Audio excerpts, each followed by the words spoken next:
selaku owner Tijar, apa namanya? Tijar Maram, insyaallah. Kemudian kepada keluarga besar Tijar Maram seluruhnya, yang semoga senantiasa dirahmati Allah Subhanahu wa taala. Saudaraku sekalian yang dirahmati Allah, tema kita sore ini puasa sebagai sarana membangun budaya disiplin. Puasa merupakan salah satu rukun iman apa Islam? Rukun Islam. Ada siyam atau puasa. Namanya rukun itu kalau tidak ada ya bisa roboh Islamnya. Harus ada. Rukun itu kalau nggak dilakukan berbahaya sekali. Makanya sangat heran ada orang tersenyum lebar sambil minum di pinggir jalan tidak puasa, ngakunya muslim. Bagaimana nasib Islamnya ketika dia tidak berpuasa? Semoga Allah Ta'ala berikan hidayah kepada mereka semuanya. Puasa merupakan ibadah yang sangat agung. Allah syariatkan kepada kita. Tujuan intinya sebagaimana disebutkan di akhir ayat tentang perintah puasa, la'allakum tattaqun, supaya kalian bertakwa. Apa itu puasa? Puasa itu secara bahasa artinya menahan. Artinya imsak. Artinya imsak, menahan. Adapun secara syariat adalah menghambakan diri kepada Allah Subhanahu wa ta'ala dengan menahan diri dari pembatal-pembatal puasa. Makannya, minumnya, berhubungan badannya, dan perkara-perkara yang bisa membatalkan puasa. Dimulai dari terbit fajar sampai terbenam matahari. Hatta yatabayyana lakumul khaytul abyadu minal khaytil abyadi minal fajr, minal khaytil aswadi minal fajr. Sampai nyata bagimu benang putih dari benang hitam karena fajar. Di waktu subuh sudah harus menahan diri dari perkara-perkara yang bisa membatalkan puasa. Dan puasa ini, Masya Allah, suatu ibadah yang sangat luar biasa. Bisa dikatakan seseorang itu kalau betul-betul puasa, bukan kebetulan puasa, betul-betul puasa, artinya dia menahan diri dari pembatal-pembatal puasa dan juga menahan diri dari perkara-perkara yang bisa mengurangi kesempurnaan puasa. Makan minumnya ditahan, hubungan badannya ditahan, ditambah lagi lisannya juga ditahan dari perkara yang diharamkan oleh Allah Subhanahu wa ta'ala. Matanya juga ditahan dari perkara yang diharamkan oleh Allah Subhanahu wa ta'ala. Telinganya, kakinya, tangannya ditahan dari bermaksiat kepada Allah Subhanahu wa ta'ala. Maka hikmah dibalik pensyariatan puasa akan tercapai. La'allakum tattaqun, niscaya kalian akan bertakwa kepada Allah Subhanahu wa ta'ala. Apa sih takwa? Menjalankan perintah dan menjauhi larangan. Itu pengertian sederhananya puasa. Pengertian sederhana takwa, melaksanakan perintah dan menjauhi larangan Allah Subhanahu wa ta'ala. Ibadah puasa ini, kalau kita kaitkan dengan tema kita, kedisiplinan. Puasa sebagai sarana atau media untuk membangun atau membentuk budaya disiplin. Kalau disiplin sudah jadi buaya. Kalau disiplin sudah jadi budaya, maka disiplin itu bukan sesuatu yang berat. Disiplin itu bukan sesuatu yang berat. Misalnya saja kita dalam ibadah salat ya. Hampir semua ibadah yang ada dalam syariat Islam mengantarkan seseorang kepada kedisiplinan. Bayangkan saja salat 5 waktu. Lebih baik lagi dilakukan di awal waktu. Disiplin sekali.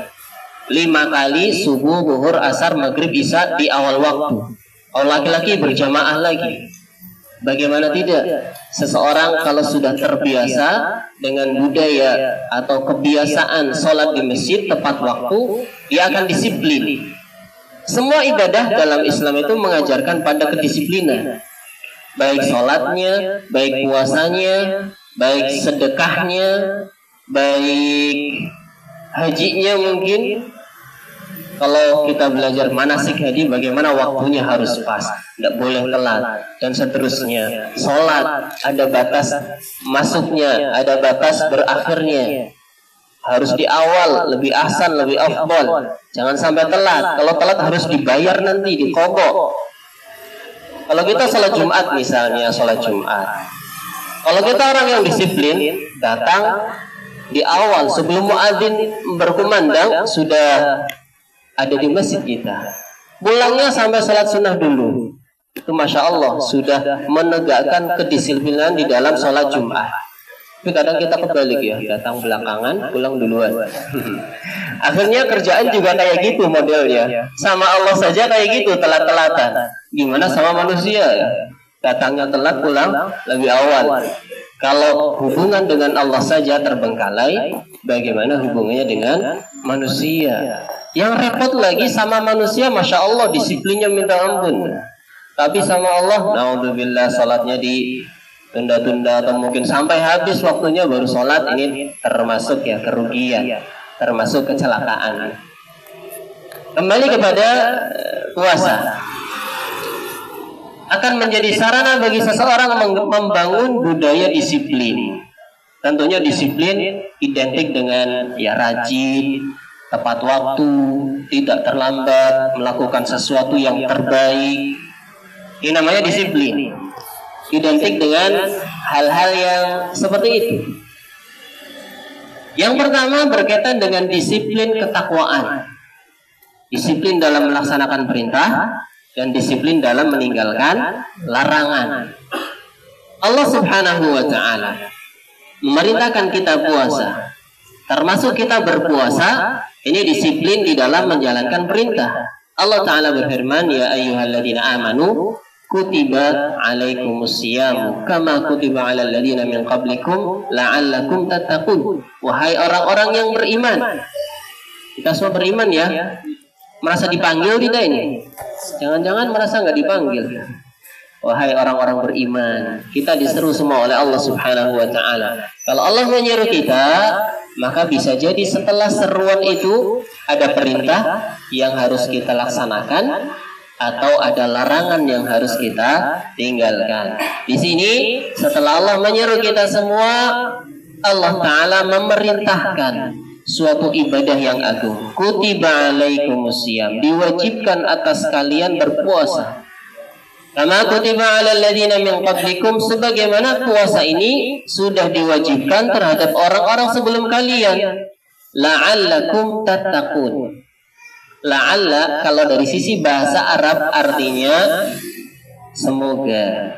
Tapi ketika Allah Subhanahu wa ta'ala yang mengatakan, bisa diartikan niscaya. Niscaya kan kepastian. Niscaya kalian akan bertakwa, tapi dengan ketentuan benar-benar puasa, bukan puasa yang asal-asalan. Selain meninggalkan perkara yang membatalkan puasa, juga meninggalkan perkara yang menggugurkan pahala puasa. Entah gugur sebagian atau gugur secara total, habis.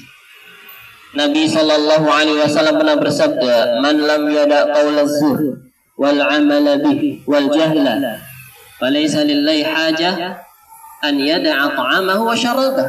Barang siapa yang berpuasa tapi tidak meninggalkan ucapan kemaksiatan, qauluz zur, kalau secara bahasa ucapan palsu, masuk di dalamnya semua kemaksiatan kepada Allah Subhanahu wa ta'ala yang keluar dari lidah kita. Menggunjing, mencaci maki, berdusta, ucapan-ucapan kesombongan, takabur dan sebagainya, ini masuk dalam qauluz zur. Wal amala bih, dan amalan zur, perbuatan anggota badan kita yang menyebabkan kemurkaan dari Allah Subhanahu wa ta'ala. Menzalimi orang lain, mencuri, mencaci atau apa, perbuatan tangan, memukul dan sebagainya. Wal jahal, dan melakukan kebodohan, perbuatannya tidak terbimbing. Makan sepuasnya, minum sepuasnya, tidur sepuasnya, enggak ini tidur. Sepuasnya juga ya. Pagi-pagi habis sholat subuh tidur lagi. Padahal Nabi sudah mengabarkan barakatu ummati fi bukuriha. Keberkahan umatku itu di pagi-paginya. Masa cari berkah di atas kasur? Cari berkah ya keluar rumah, cari penghidupan, tadi masjid, tadi tempat kerja atau di mana. Di atas kasur ya cari rehat, itu namanya cari rehat ya. Rehat kita itu di surga nanti, insyaallah ta'ala. Karena ditanya seorang ulama, kapan sih Imam Ahmad bin Hanbal, kapan kita rehatnya? Maka beliau berkata, seorang muslim itu akan rehat inda awali wad'i qadamaihi fil jannah, ketika permulaan dia meletakkan kedua kakinya di surga, baru itu rehat. Kalau istirahat di dunia itu bukan untuk dipuas-puaskan, tapi untuk mengembalikan tenaga, supaya fit lagi, supaya kuat lagi, supaya semangat lagi. Puasa diwajibkan atas kita, hikmahnya supaya kalian bertakwa kepada Allah Subhanahu wa ta'ala dengan menjalankan perintahnya dan juga meninggalkan larangannya, dan bersegera di dalam kebaikan. Contohnya dalam ibadah berbuka. Berbuka puasa itu afdalnya ketika sudah terbenam matahari langsung berbuka. Rasulullah sallallahu alaihi wasallam pernah bersabda, la yazalun nasu bi khairin ma'ajjalul fitrah.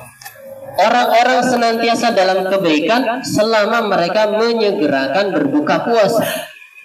Ini ibadah yang paling menyenangkan itu berbuka. Disuruh cepat-cepat untuk mendapatkan kenikmatan berbuka puasa. Tapi ingat, Allah juga berkata, kulu washrabu wala tusrifu. Makan dan minumlah, dan janganlah kalian berbuat israf, berlebih-lebihan di dalam makan. Israf itu nggak boleh. Makan kebanyakan ini masuk israf. Tabdir juga nggak boleh. Belinya banyak, yang dimakan sedikit, sisanya dibuang. Nah, ini namanya tabdir. Membuang-buang harta juga nggak boleh. Berlebih-lebihan dalam mengkonsumsi juga boleh. Khairul umur awsatuha. Sebaik-baik perkara itu pertengahannya. Berbuka puasa ya secukupnya, yang bisa membasahi kerongkongan kita, mengembalikan tenaga kita ya seperti biasa, porsi kita, tidak berlebihan. Ini contoh sederhana, berbuka puasa disegerakan. Disiplin dalam bersegera mendapatkan kebaikan. Dalam ibadah-ibadah salat juga demikian. Salat fardunya selain di luar puasa juga disuruh untuk di awal waktu. Apalagi Rasulullah Shallallahu Alaihi Wasallam pernah berkata ketika ditanya, amalan apa yang paling dicintai oleh Allah Subhanahu Wa Taala? Maka beliau menyebutkan di antara amalan tersebut as-salatu ala waktiha, salat pada waktunya, artinya di awal waktunya, tidak ditunda-tunda. Salat zuhur jam 2 sudah telat ya.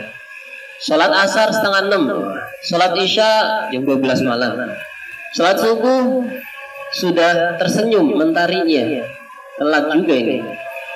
Padahal yang paling dicintai Allah adalah di awal waktunya. Ini berkaitan dengan salat, berkaitan dengan disiplin dalam ketakwaan kepada Allah, adalah continue di atas ketakwaan tersebut. Allah Ta'ala senang apabila seseorang itu continue di dalam amal baik, di dalam amal soleh.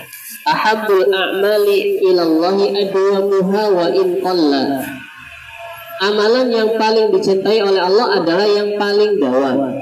Paling dawam itu paling berkelanjutan, terus menerus dalam kebaikan. Ini dicintai oleh Allah Subhanahu wa Ta'ala walaupun sedikit. Walaupun sedikit.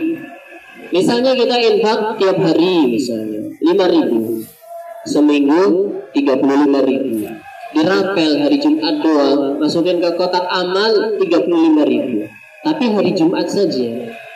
Yang harian 5.000 sama yang mingguan 35.000 lebih afdal yang harian 5.000. Karena continue. Baca Al-Quran continue di bulan Ramadan tiap malam 1 juz, misalnya 1 juz. Selesai 30 hari misal 30 juz.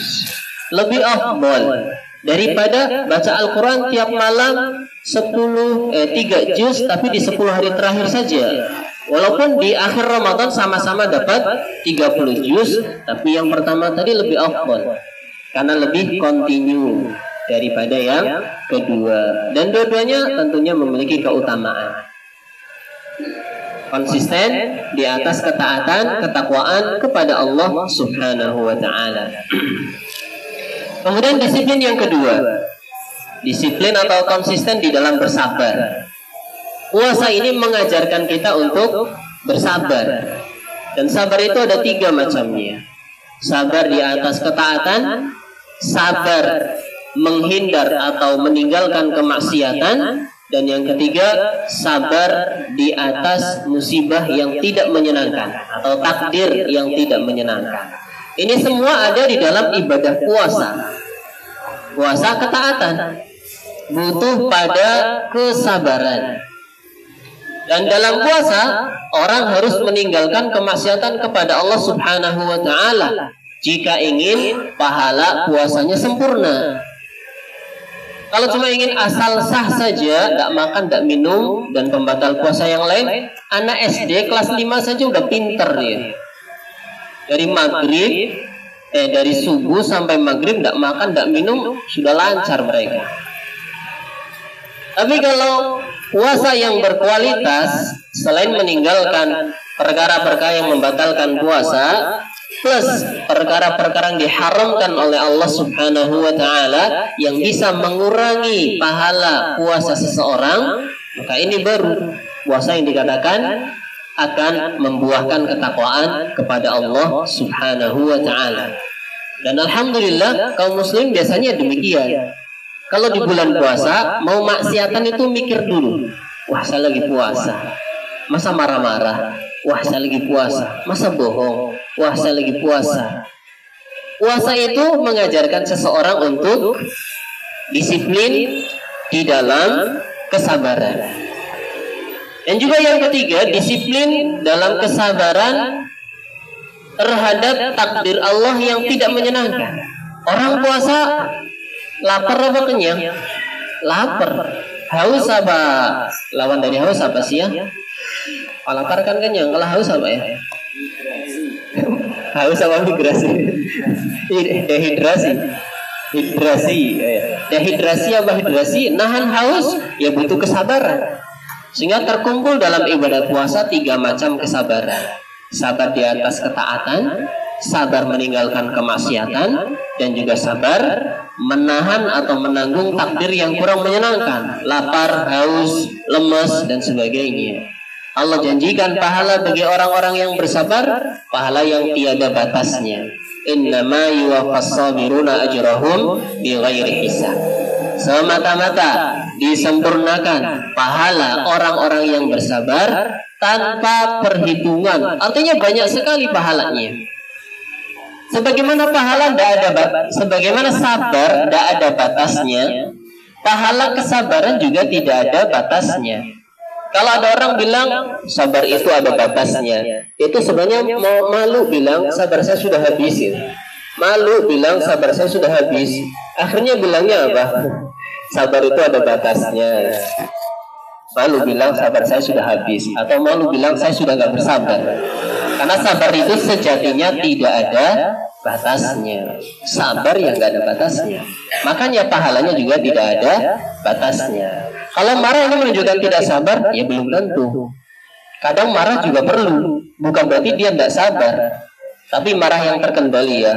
Kalau marah yang sudah tidak terkendali ini baru menunjukkan ketidaksabaran. Kadang marah itu perlu, kadang marah itu perlu. Apalagi marahnya karena Allah Subhanahu wa ta'ala. Jadi tidak identik, tidak selalu orang marah berarti nggak sabar, belum tentu. Dilihat dulu marahnya pada tempatnya apa tidak. Kalau marahnya pada tempatnya, berarti bukan menunjukkan ketidaksabaran seseorang. Jadi sabar itu ada 3. Sabar di atas ketaatan, sabar dalam meninggalkan larangan, dan sabar dalam menjalani takdir yang tidak menyenangkan. Yang ketiga, disiplin di dalam keikhlasan. Dikatakan oleh para ulama, puasa itu ibadatus sir, ibadah rahasia. Yang tahu dia puasa apa tidak puasa cuma dia sama Allah Subhanahu wa ta'ala saja. Kita misal ngumpat ke kamar mandi, buka keran minum misalnya, ada yang tahu? Ada. Kata siapa ada nggak tahu? Ada, Allah Subhanahu wa ta'ala yang tahu. Dan kita sendiri yang minum juga tahu. Tapi orang selain kita dan Allah tidak ada yang tahu. Jadi ini bukti keikhlasan seseorang di dalam ibadah puasa itu. Dikatakan puasa ibadatus sir. Dia tidak mengharapkan pujian dari orang. Kalaupun ingin dipuji, dia pura-pura puasa saja gampang kan? Pura-pura puasa gampang. Tapi di balik itu dia merasa diawasi oleh Allah Subhanahu wa ta'ala. Takut kalau dilihat oleh Allah dia tidak berpuasa. Kejujuran di dalam ibadah puasa, disiplin untuk jujur ya. Karena dia benar-benar semata-mata mengharapkan dari ibadah puasanya ridhonya Allah Subhanahu wa ta'ala. Merasa diawasi oleh Allah Subhanahu wa ta'ala. Allah ta'ala berfirman, wattaqullaha innallaha khabirum bima ta'malun. Bertakwalah kalian kepada Allah, sesungguhnya Allah itu maha melihat apa yang kalian lakukan. Harusnya ini juga kita terapkan dalam kehidupan kita sehari-hari, tidak hanya dalam puasa saja. Dalam memikul amanah juga demikian. Ini ada amanah nih, bisa saja saya korupsi, bisa saja saya ngambil yang bukan hak saya. Tapi ketika merasa diawasi oleh Allah tertanam kuat dalam diri seseorang, maka dia mau mikir lagi, Allah melihat saya, masa tidak malu diberi tangan oleh Allah, tangan ini untuk mengambil sesuatu yang diharamkan oleh Allah. Diberikan mata oleh Allah, mata ini digunakan untuk bermaksiat kepada Allah. Diberikan telinga oleh Allah, telinga ini digunakan untuk mendengar sesuatu yang bikin Allah marah dan sebagainya. Ikhlas di dalam berbuat baik, terutama dalam beribadah kepada Allah Subhanahu wa ta'ala, sehingga dia pun menjadi jujur di dalam bertindak. Jadi orang yang bertanggung jawab juga. Puasa ngutang, misalnya haid misalnya, atau sakit misalnya, atau safar misalnya, dia tanggung jawab, nanti dibayar hutangnya di hari yang lainnya. Ya, puasa mendidik kita untuk disiplin di dalam bertanggung jawab, dan juga menumbuhkan kepedulian terhadap sesama. Orang kaya misalnya nggak pernah lapar tuh. Bahkan makannya pun nggak pernah makan yang tidak dia sukai. Makannya sesuai selera terus. Pengennya ini tinggal order, pengennya itu tinggal order. Nggak pernah makan yang tidak dia sukai. Kalau kita mungkin sering ya, wah adanya ini ya udahlah makan aja. Adanya ini ya udahlah makan aja. Ketika dia dituntut untuk puasa, jangankan makan yang dia sukai, makan yang tidak disukai saja nggak bisa, harus tidak makan. Itu ya, dia merasakan sakitnya lapar, tidak nyamannya perut, tidak nyamannya haus, tumbuh rasa empati terhadap orang lain yang biasanya lapar, yang biasanya haus, dari orang-orang miskin misalnya. Dari kalangan orang miskin, akhirnya tumbuh empati di dalam dirinya. Akan tumbuh jiwa disiplin untuk peduli terhadap sesama. Jadi rajin sedekah, rajin memberi makan, rajin ini, rajin itu, dan sebagainya. Akan tumbuh rasa iba di dalam dirinya ketika melihat penderitaan orang lain. Sebagaimana dikatakan, pemain di lapangan itu beda sama komentator ya. Kalau dia merasakan sendiri di lapangan, merasakan laparnya lapar, hausnya haus, baru dia merasakan adanya iba di dalam dirinya, adanya empati di dalam dirinya. Ini kedisiplinan di dalam keikhlasan beribadah kepada Allah Subhanahu wa ta'ala. Kemudian yang terakhir ya, kayaknya waktunya 7 menit lagi. Disiplin di dalam istiqomah. Istiqomah itu konsisten, kontinu, dan seterusnya. Kita dituntut untuk istiqomah. Dan istiqomah ini yang berat. Istiqomah ini perkara yang paling berat. Qul amantu billahi tsumma istaqim. Katakan, aku beriman kepada Allah, kemudian istiqomahlah, teguh di atas iman tersebut. Istiqomah berkelanjutan, dawam, continue, terus-menerus di atas kebaikan. Bayangkan saja digembleng selama setahun, sebulan. Di bulan puasa digembleng selama sebulan. Taraweh terus, bangunnya waktu sahur terus, makannya habis maghrib terus, nggak pernah makan siang, makanya teratur, maghrib sama sahur, atau habis isya ronde 2, ya bisa jadi. Habis isya ronde 2. Makannya sudah digembleng demikian rupa, teratur. Tidurnya pun teratur sekarang. Tidurnya pun ketika sudah ngantuk, betulan ya, sudah capek habis tilawah misalnya, habis taraweh, habis tilawah, siangnya habis lapar, tidak libur lagi kerjanya. Habis taraweh, tilawah sudah tinggal capeknya, tidur nikmat sekali rasanya. Belum puas tidurnya harus bangun jam 3 misalnya makan sahur. Disiplin selama sebulan digembleng demikian. Masa sih tidak istiqomah? Di awal saja mungkin kita terasa berat ya. 10 hari pertama mungkin agak berat. 10 hari kedua mendingan. 10 hari ketiga sudah 10 hari ketiga sudah otomatis. Nggak perlu pakai jam waker atau nggak perlu pakai alarm, hamba sudah bangun sendiri. Iya Banda? Enggak. Sudah otomatis ya, sudah setelannya kayak gitu. Masa nanti di bulan Syawal kita sia-siakan ibadah yang sudah terasa ringan, kita tinggalkan begitu saja. Makan yang sudah teratur seperti itu kita tinggalkan begitu saja. Tilawah yang sudah Masya Allah kita tinggalkan begitu saja. Kalau masih kayak gitu, Ramadannya di bulan Ramadan saja, apa ya? Disiplinnya di bulan Ramadan saja, maka dia bukan tergolong minal faizin, bukan orang-orang yang menang ya. Laisal idu liman thawbuhu jadid, innamal idu liman taqwahu yazid. Hari raya itu bukan orang yang bajunya baru, bukan yang celananya baru, mukenanya baru, pakaiannya baru. Tapi itu hari raya itu bagi orang yang takwanya nambah, takwanya bertambah. Sekarang tambah takwa.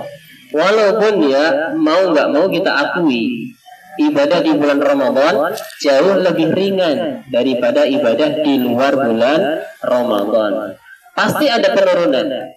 Mau nggak mau bulan Syawal, walaupun namanya Syawal, kenaikan, kemajuan, perkembangan, tapi pasti ada penurunan di dalam ibadah. Ini tidak dipungkiri demikian. Di antara hikmahnya tiap tahun ada Ramadan ya supaya ada tajdid, supaya ada pembaharuan lagi, direfresh lagi ketakwaannya, supaya nambah lagi. Tapi jangan sampai ya langsung gitu ya. Menurun ya dipertahankan, jangan sampai turun sekali gitu ketakwaannya, kedisiplin di dalam ibadahnya. Continue di dalam ibadah kepada Allah Subhanahu wa ta'ala sampai hayat kita. Apalagi tolak ukur kesuksesan seorang di sisi Allah Subhanahu wa ta'ala adalah khatamnya, penutupnya. Innamal amru bil khawatim. Perkara itu tergantung pada akhirnya. Kita kerja saja ya, mau resign saja ya. Kita berusaha untuk menjaga nama baik kita di tempat tersebut kan. Saya inginnya keluar dan nama saya tetap baik itu. Bukan keluar tapi nama saya sudah tidak baik itu. Inginnya keluar yang baik-baik. Ya saya demikian, orang yang mukmin, yang muslim, biasanya dalam jiwanya itu ada kecenderungan untuk menjaga nama baiknya. Saya keluar pun dengan santun, dengan cara yang baik. Demikian pula ketika kita keluar dari dunia ini, sebisa mungkin dalam keadaan yang terbaik, keimanan yang paling terbaik. Di antara kiat-kiat agar kita bisa istiqomah, banyak-banyak mengingat kematian. Karena umur seseorang itu rahasia. Kalau nggak rahasia, dikasih tahu misalnya umurnya Anda 50 tahun. Dia selama 49 tahun maksiatan terus gitu ya. Tahu tinggal setahun lagi tobat. Tahu soalnya kalau tobat itu menghapuskan dosa-dosa. Atta ibu mendam kaman la nambala. Orang yang bertobat dari suatu dosa seperti orang yang tidak pernah berbuat dosa. Kalau dikasih tahu enak gitu ya. Puas-puasin dulu nanti tinggal setahun tobatnya. Tapi umur itu rahasia. Tidak ada yang tahu. Siapa yang jamin besok kita masih menghirup udara pagi? Tidak ada yang bisa menjamin. Hanya banyak-banyak mengingat kematian. Dan yang terakhir kiatnya agar tetap istiqomah nanti kita tetap melaksanakan ibadah-ibadah puasa yang sunnah misalnya. Nanti ada 6 hari di bulan Syawal supaya nggak langsung gitu ya. Atau nanti ada Senin Kemis, ada Ayyamul Bid, nanti ada bulan Zulhijjah, ada puasa 10 hari di awal Zulhijjah atau 9 hari, ada Arafahnya, nanti di bulan Muharram ada puasa Syuro. Banyak ibadah-ibadah puasa sunnah yang lain sebagai penyempurna ibadah yang wajib-wajib. Kemudian juga memperbanyak sholat sunnah, ya minimal rawatibnya lah, yang 10 atau yang 12. Sebelum subuh 2, sebelum duhur 2, setelahnya 2, setelah maghrib 2, setelah isya 2, atau sebelum duhur 4, 10 atau 12, dijaga sholat sunnahnya. Sholat malamnya juga dijaga. Walaupun ya cuma 2 rakaat plus witir 1 ya silakan, tidak masalah. Jangan sampai langsung goodbye. Alhamdulillah Ramadan sudah berlalu. Wah, nggak capek-capek terawih lagi, nggak capek-capek sahur, nggak capek-capek ini, capek-capek itu dan sebagainya. Nauzubillahi min dzalik. Dijaga nih. Kita sudah masuk madrasah Ramadan, sekolah Ramadan. Masa nggak ada hasilnya, nggak ada efeknya? Mungkin ini yang bisa saya sampaikan. Masih ada sekitar 2 menit atau 4 menit. Barangkali ada penutup dari Pak Abdullah. Nah, apa dari ketua panitia silahkan. Adapun saya undur diri. Mohon maaf jika ada yang salah, ada yang kurang. Wabillahi taufiq wal hidayah. Assalamualaikum warahmatullahi wabarakatuh.